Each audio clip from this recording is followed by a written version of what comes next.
Okay, we're going to talk, hey, boys and girls, ladies and gentlemen, we are going to look at loanable funds, but to do that, I got to backtrack a little bit and talk about discretionary fiscal policy, which is government spending and taxes. When the government conducts expansionary fiscal policy to counteract recessions, government increases and or taxes decrease. So to get out of recession, we are going to do what's called deficit spend, right? Because when G increases or T decreases, the budget moves towards a larger deficit or a smaller surplus. A budget deficit occurs when the government spends more than it collects in taxes and borrows to cover the difference. All right, now what we want to assume here all the time when we do problems in class is that the budget is always balanced. So if we increase G or cut T, we're going to run into a deficit. Okay, and that's where the loanable funds comes into play. All right, how do they pay for this deficit? They borrow, okay, they issue bonds, and they have to pay an interest charge. All right, so here is a graph of past spending and revenue, okay? And you can see there's a surplus there right in the beginning of the 2000s. That was the Clinton Republican Senate surplus that they ran, and then George Bush came in, said, look, we have a surplus, let's give a tax cut. Gave the tax cut, and then look what happened. Revenues dropped, spending didn't. Okay, and then things were getting a little bit close. We were getting a little bit better, and boom, the financial crisis happened, and the whole thing blew up. But then you notice it gets close again, and then during the last year or two of Obama, and then into Trump, you can see that it goes up, and then the pandemic hits, and the revenues drop, and the spending goes up. Keep in mind that that gap does not include two of the last two spending bills.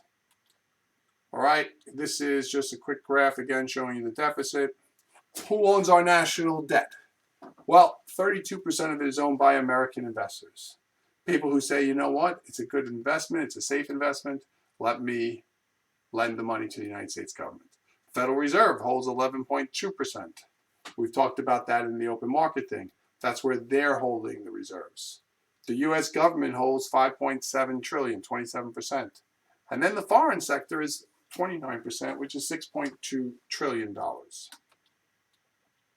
right, so here's what I was saying to you earlier, is that you have the revenue of 3.5 trillion, but spending of 4.4 trillion, which means they're running a deficit of $900 billion. I want you to look at that. It's 2019. There's a $900 billion deficit when unemployment is at historical lows. GDP is growing. Inflation is low. All the economic numbers are good. Our president said it was the greatest economic expansion in the history of our country.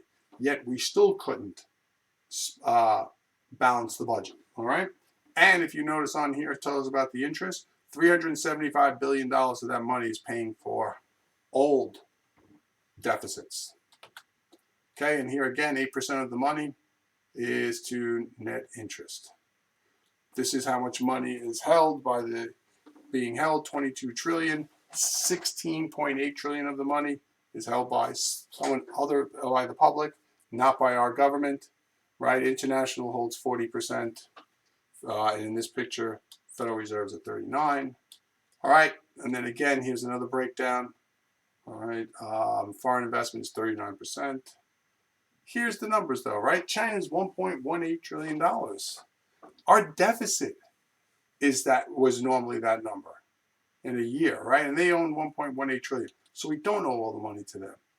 Japan has a big chunk, and then you have a bunch of little ones below that, okay? So what we want to do is figure out how to pay for those deficits, and we're going to do it through borrowing, and we're going to use a model called the Loanable Funds market, right? So the result is an increase. So when the government runs a deficit, there is a greater demand for funds, right? So they're borrowers. So the demand for loanable funds are all the borrowers, federal government being one of them. So when there is a deficit, there is an increased demand for loanable funds. If there's a surplus, then the demand for loanable funds is less, and the supply of loanable funds actually increases because the government has a surplus. All right. Loanable funds market is made up of lenders who supply funds and borrowers who demand funds. Lenders are savers. If you hear anything about savings, people are saving more money. Supply of loanable funds is increasing, right? We run a deficit. There's more borrowers, all right? So borrowers are on the demand side. Savers are on the supply side. All right, equilibrium in the loanable fund market determines the real interest rate and quantity of loanable funds. So what you want to look there is loanable funds market is the real interest rate. The money market is the nominal interest rate. You need to know the difference of those two. Okay, so there are four groups in demanding and supplying loanable funds. There's consumers, there's government, there's foreigners, and there's business. Where have I seen these four before? Can't remember. Well, if you remember, somebody tell me in class where we've seen this group of four before. Group of four before? Say that 4 times. All right, so it's important to understand the economic behavior depicted by the demand supply curves for loanable funds.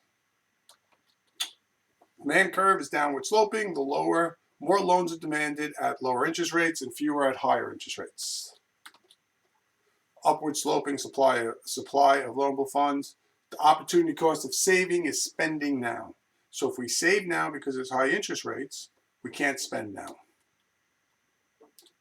Okay, and the major determinants of the demand of loanable funds are business confidence, expectations, consumer confidence and expectations, probably the one we're just going to focus on, government budget plans. That's where the main demand for loanable funds is. There and the businesses, okay? On the supply side, the government reduces the income tax on interest income. Consumers will want to save more at every interest rate. All right, anything that causes consumers to save more will shift the supply curve to the right. And then the Federal Reserve plays a significant role on the loanable funds. Okay, so let's graph this. All right, we named the curve loanable funds market. The axis is quantity of loanable funds, and real interest rates is the y-axis.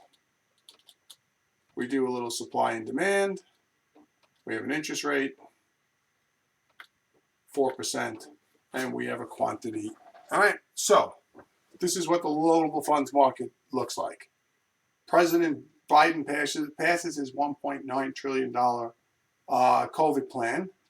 The government doesn't have it. They go to the loanable funds market. They demand loanable funds. Here's what's going to happen. Okay, same thing. And now we have an increase in the demand for loanable funds. Interest rates rise. Quantity of loanable funds. Okay, so when the government runs a deficit, there is a demand change for loanable funds, which causes interest rates to rise. The other way, okay, is an increase in supply. So people save more money. The supply curve shifts to the right, all right, and we get a lower interest rate, all right? Those are the two things you need to know about the loanable funds market. Once you know what changes the real interest rate, then we'll talk about what people do with when that real interest rate changes and who's affected by it, right? But that's all we want to do right now for the loanable funds market. All right.